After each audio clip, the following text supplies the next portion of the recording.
তুমি আমাকে একটা সাকিব এনে দাও, বিনিময়ে আমি তোমাকে একটা গোটা ক্রিকেট রাজ্য দেব।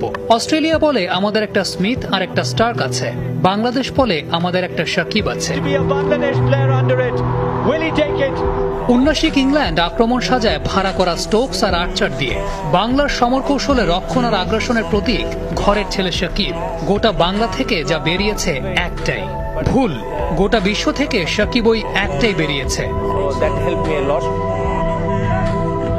সাকিব যে একের ভেতর অনেক, সাকিব যে ক্রিকেট রাজ্যের এক বিদ্রোহী রাজপুত্র।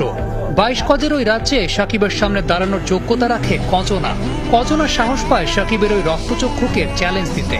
বনবাসে যাওয়ার আগে কে পেরেছে সাকিবের রাজ্যে হানা দিতে? কজনের সামর্থ্য হয়েছে গত এক দশকে রঙিন পোশাকে সাকিবকে ছুঁয়ে দেখতে। কেউই পারেনি, কারো সামর্থ্য হয়নি, কারণ সুপারহিরোরা সাধারণের কাতারে নামে না। তারা ওরে, তারা যত ওরে ততই আশা পরিণত হয় বিশ্বাসে।